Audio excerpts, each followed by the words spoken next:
Hello guys, welcome back to another video. This is Pothe Prantore with Alinur Hassan. সাথে ভোকালে রয়েছি আমি জাকিয়া করিম। দর্শক, আজ আমরা সম্পূর্ণ ব্যতিক্রম একটি ভিডিও নিয়ে আসছি আপনাদের মাঝে। ভিডিওর শুরুতেই বলে নিতে চাই, আমাদের টিম যাযাবর ছুটে চলে শহর থেকে গ্রামে, বাংলার আনাচে কানাচে, একেবারে প্রত্যন্ত অঞ্চলে, পথে প্রান্তরে আর দেশ থেকে বিদেশে, এবং আপনাদের জন্য তুলে নিয়ে আসে অজানা রহস্য ও অদেখা সৌন্দর্যগুলো। তাই অজানা রহস্যগুলো নিজের চোখে দেখতে আর অদেখা সৌন্দর্যগুলো উপভোগ করতে আমাদের ইউটিউব চ্যানেলটি সাবস্ক্রাইব করে সাথেই থাকুন।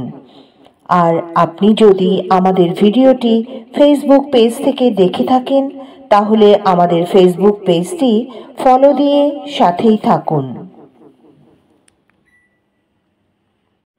দর্শক, ব্রাহ্মণবাড়িয়ার কসবা উপজেলার বায়েক ইউনিয়নের সাগরতলা গ্রামের জাহাঙ্গীর মাস্টারের বাড়িতে দেখা মিলে শত শত প্রজাতির হাজার হাজার পাখিদের। প্রতি বছরের ন্যায় এবারও চোখে পড়ে বক, সারস, শামুককুল, পানকৌড়ি, রামচড়া সহ বিভিন্ন প্রজাতির হাজারো দেশি পাখিরা এখানে অতিথি হয়ে এসেছেন। পাখিগুলো প্রতি বছরই বংশবিস্তারের জন্য এখানে এসে ভিড় জমায়। এপ্রিলের শেষের দিকে আমাদের টিম যাযাবর সেখানে এক সরেজমিনে গিয়ে এমনটি দেখতে পান।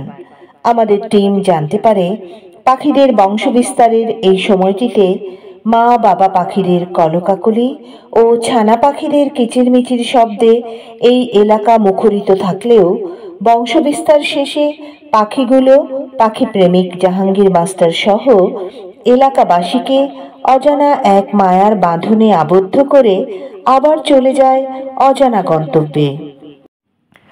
সুপ্রিয় দর্শক, এভাবেই পাখিগুলো সুদীর্ঘ ৪১ বছর ধরে বংশবিস্তার করতে চলে আসে এদিকে। আর সবচেয়ে অবাক করা বিষয় হচ্ছে, পাখিগুলো বেছে নেয় এই একটি মাত্র বাড়িকে, আর সেটি হচ্ছে পাখি প্রেমী জাহাঙ্গীর মাস্টারের বাড়ি। এ সময়ে পাখিগুলো সব ভিড় জমায় এখানে এসে আর বাসা তৈরি করে প্রতিটি গাছের ডালে ডালে। এ সময়ে স্ত্রী পাখিগুলো ডিম দিয়ে তাতে বাচ্চা ফোটানোর জন্য ব্যস্ত সময় পার করে, আর পুরুষ পাখিগুলোকে ব্যস্ত দেখা যায় খাবার সংগ্রহ ও বাসা বোনার কাজে।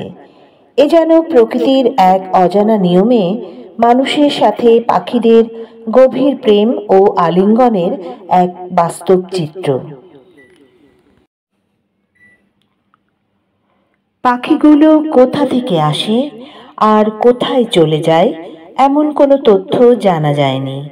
তবে দীর্ঘদিন ধরে পাখিদের আনাগোনা ও কিচিরমিচির শব্দের কলকাকলিতে পাখিদের প্রতি গভীর এক প্রেম জেগে ওঠে জাহাঙ্গীর মাস্টারের হৃদয়ে। তাই তিনি বয়স্ক হওয়া সত্ত্বেও সর্বদা তৎপর থাকেন যেন পাখিদের কেউ কোনো ক্ষতি না করতে পারে সে বিষয়ে। জাহাঙ্গীর মাস্টারের বাড়িসহ আশেপাশের এলাকাতেও দেখা যায় বক, সারস, শামুকখোল, পানকৌড়ি ও রামচড়া সহ বিভিন্ন প্রজাতির হাজারো পাখির কলকাকলি ও উড়াউড়িতে মুখর। প্রতিদিনই বেড়ে চলেছে পাখিদের বাসা ও তাতে মাথা উঁচু করে দাঁড়িয়ে আছে এই সমস্ত প্রজাতির পাখিগুলো।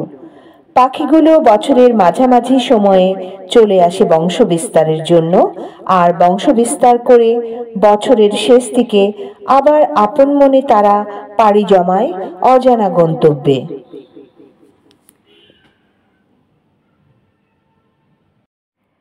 এ যেন এক অজানা মায়ার টান পাখিদের প্রতি মানুষের। এই সময়ে দেখা যায় প্রতিটি গাছের ডালে ডালেই বিভিন্ন প্রজাতির পাখির বাসা। দর্শক, এ বিষয়ে আমাদের টিম যাযাবর কথা বলেন পাখি প্রেমী জাহাঙ্গীর মাস্টারের সাথে। স্যার কেমন আছেন? জি ভালো আছে, আপনি কেমন আছেন? পাখিদেরকে নিয়ে আপনি কেমন আছেন? পাখিদেরকে নিয়ে মোটামুটি ভালোই আছি। এবছর তো কিন্তু ঝড় টর কিছুই হয় নাই, এই জন্য পাখিরাও ভালোই আছে। তবে পাখি এখনো আসা শেষ হয় নাই। পাখি আসার বহুত সময় রয়ে গেছে, কারণ অন্যান্য সময় দেখছি আমার বেল যখন পাকে তখন পাখিও আনাগোনা বেশ ভালো থাকে, কিন্তু এখন আমার বেলও পাকে নেই। বেলও এখন পাকছে না, না না, কাঁচা রয়ে গেছে। কাঁচা রয়ে গেছে। আমরা তো লক্ষ্য করলাম, আমরা ড্রোন ক্যামেরাতে দেখলাম যে পাখি অনেক বাসার মধ্যে ডিম আছে এবং অনেক বাসার মধ্যে বাচ্চা অলরেডি হয়ে গেছে। তো তাহলে এখনো বাকি আছে? এখনো বাকি আছে, কারণ বাকি আছে কিভাবে আমি বলতেছি, আমার যে যার পূর্ব দিকে যে গাছগাছালি, এই গাছগাছালি সম্পূর্ণ রূপে ভরা থাকতো। হ্যাঁ, কিন্তু আমার খুব বিশ্বাস যে আরো পরে হয়তো এটা হইতে পারে। হ্যাঁ, আচ্ছা, তো এই যে পাখি বিশেষ করে আমরা লক্ষ্য করলাম যে আপনাকে যখন নিয়ে আমরা ছাদে আসলাম, যে পাখিগুলা আমরা ড্রোন ক্যামেরা উড়াইলাম, পাখিগুলা মানে কোনো ভয় পাচ্ছে না। এর কারণটা কি? ভয় পায় না কেন আমাদের? ভয় পায় না এই কারণে, আপনাদেরকে বছরে একবার দেখে। আচ্ছা, তাছাড়া আমি তো সবসময় এদেরকে ডাক চাপ দিই, বড় করে ডাক দিই, দিলে পরে এরা মোটেও ইয়ে করে না। তারপরে রাত্রে টর্চ মারি, এদের এরা কিন্তু ভয় পায় না। এই হিসাবে এরা নির্ভয় হয়ে গেছে। আচ্ছা। আমরা যতটুকু জানি পাখি শিকারীও কিন্তু রয়েছে। তারা কি মাঝে মধ্যে এই পাখি শিকার করার জন্য আসে, বা বা আসলেই বা আপনি কি ব্যবস্থা নেন? না, পাখি শিকার করতে আসে ঠিক আছে, কিন্তু আমি দেখলে পাখি শিকারি আমার বাড়ির কাছে দিয়েও আসে না। একবার এক পাখি শিকারি আসছিল, বলে দিছি যে তুমি বন্দুকটা নিয়ে, বন্দুক আর কি, এটা কি কয়, এয়ার গান নিয়ে আইছে। আমি কইছি যে তুমি চলে যাও, নাইলে কিন্তু এটা অসুবিধার মধ্যে পড়বা, তোমার সাথে আমার যে সম্পর্কটা আছে সেই সম্পর্কটাও শেষ হয়ে যাবে। তারপরে আসতে চলে গেছে। কোনো পাখি শিকারীকে আপনি উত্তম মাধ্যম দিয়েছেন, এরকম কোনো গল্প মনে আছে আপনার? এখানে চুরি করতে এসে ধরা খেয়েছে বা এটা কি একবার, একবার না কয়েকবার, রাতের অন্ধকারে 2টা 2:30টার দিকে গাছ উঠে গেছে। এখন চিল্লা পাল্লা আরম্ভ করছে, চতুর্দিকে উড়াউড়ি আরম্ভ করছে। এই সময় আমার এক স্বাস্থ্য ভাই এর বউ টের পাইছে, পাইছে আমরা ফোন দিছে যে আরে পাখি তো নিয়ে যেতেছে। তখন আমার ভাই উঠে আইছে, আইসে সেটা দেখে গাছের মধ্যে 2জন। এরপরে একজন রে ধরতে চাইছিল, ধরতে পারছে না, অন্তত 8 হাত উপরের থেকে লাফ দিয়া নিচে পড়ে গেছে। তারপরেও পশ্চিম দিক দিয়ে জমিগুলি আছে না, দৌড়াতে দৌড়াতে ওইখানে নিচে নিয়ে সেটা তারপরে কিছু দিছে, দেওয়ার পরে কইছে যে এটা আনিস না, জায়গা দরবারের দরকার নেই। আচ্ছা, আমরা আরেকটা বিষয় একটু লক্ষ্য করছি যে আসলে আপনার গাছ, মানে আপনার যে সীমানা বা আপনার যে এরিয়া বা আপনার যে বাগান, ওইখানে শুধু পাখিগুলো থাকে। এই যে আশপাশে আরো অনেক মানে গাছগাছালি রয়েছে, কিন্তু পাহাড় পর্বত রয়েছে, ওই সব জায়গাতে পাখিগুলো থাকে না। কিন্তু আপনারা এখানে ঘুরে ফিরে আসে প্রতি বছর। এই বছর নিয়ে কত বছর যাবত? প্রায় 41 বছর, প্রায় 41 বছর যাবত শুধু আপনার কাছেই থাকতেছে। এর কোনো কারণ আছে কিনা, রহস্য আছে? এর কারণ হলো এরা এখানে নিরাপদে থাকতে পারে, এইটাই এদের মূল কারণ। এরা এখানে অন্যখানে গেছিল, প্রথম গেছিল, যাওয়ার পরে ওইখান থেকে, ওই যে আপনার বাড়ির পাশে, হ্যাঁ গেছিল, যাওয়ার পরে ওইখান থেকে কিছু পাখি নষ্ট হয়েছে। এরপরের বছরে আর যায়। তাহলে কি এরা কে ক্ষতি করতে পারে বা এরকম আভাস কি এরা বুঝতে পারে? একেবারে সম্পূর্ণ বুঝতে পারে। আমি জানি না আল্লাহ এদেরকে কি স্মরণ শক্তি দিছে বা কি স্মৃতি শক্তি তাদের মনে আছে, তাও আমি জানি না। আচ্ছা, মানে একবার পুরোপুরি বুঝতে পারে। হ্যাঁ, পুরোপুরি বুঝতে পারে, ক্ষতি করতে পারে বা কারা ক্ষতি করতে পারে না। আচ্ছা, যাক, তো তাহলে এই যে পাখিগুলা যখন আসে, তখন আপনার কাছে আপনার অনুভূতিটা কি থাকে? আবার পাখিগুলা যখন তাদের বাচ্চা কাচ্চা নিয়ে যখন আবার ছানাপোনাদের নিয়ে যখন চলে যায়, তখন অনুভূতিটা কি হয়? প্রথম যখন আসে তখন একটা চিন্তা ভাবনা হয় যে এবারও তো আসবে মনে হইতেছে। এই কয়েকদিনের ভিতরে আসা আরম্ভ করে, খুব ভালো লাগে। কিন্তু যখন আবার সেপ্টেম্বরের দিকে চলে যায়, তখন কিন্তু একদম গাছ খালি, সমস্ত কিছু একদম যেমন ডাক চিৎকার কিচ্ছুই নাই, তখন আর ভালো লাগে না আসলে। আমরা তো লক্ষ্য করতেছি এটা একটা তেঁতুল গাছ, গাছটা কোনো স্থান অবশিষ্ট নাই যে পাখিদের বাসা।